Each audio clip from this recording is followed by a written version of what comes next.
In a dusty corner of an antique shop, among forgotten and mysterious objects, Max discovers something special.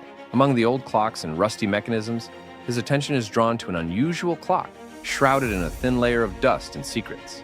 With each touch, the clock begins to make a barely audible but hypnotic sound. Max's face lights up with admiration and bewilderment. His eyes reflect fear and excitement at the same time.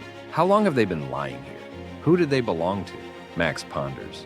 He does not know that this clock is the key to incredible opportunities that will change his life forever. Max stands on a snowy street in the evening city, surprised and at the same time stunned by his newfound ability. In his hands is a watch that has just stopped the time running around him. People and cars seem to be frozen in the moment, creating a silence around the boy, broken only by his even breathing. It's like magic, he whispers, not taking his eyes off the watch, the light of which softly illuminates his face in the twilight. He feels powerful, but at the same time he understands that the power in his hands requires caution and intelligence. With each tick of the clock, Max realizes that from now on, his actions can change not only his own life, but also the destinies of everyone around him. In the neon lights and bustling crowds of the night market, Max stands, puzzled and tense.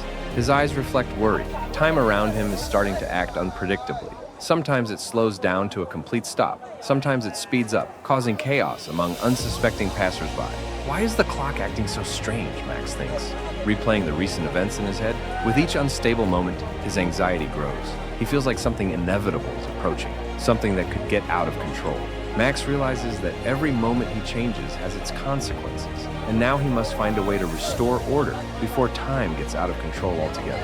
In a bustling marketplace, bustling with the cries of traders and the roar of the crowd, Max stands with a watch in his hands. This time, he is not just an observer, he is an actor.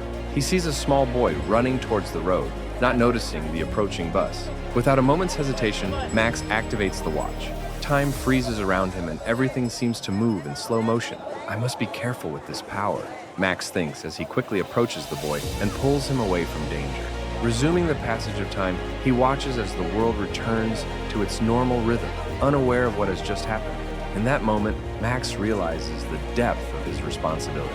This watch not only gives him power over time, but also the ability to do good by protecting those who cannot protect themselves. Using this power correctly is my duty, he concludes, looking at the boy, who smiles carefreely, unaware of the danger he has just escaped. In a green park clearing, under the whisper of old trees, Max, now more mature and wiser, is ready to pass on his priceless knowledge. He hands over an antique watch to a young teenager, who looks at it with cautious admiration. These watches are more than just instruments for measuring time, Max says quietly, his voice mingling with nostalgia and seriousness. They can open doors to the past and the future, but every choice has its price. The young listener listens, his eyes wide with wonder and excitement. Max continues, use them wisely and carefully, just as I once used them to help others, not for personal gain.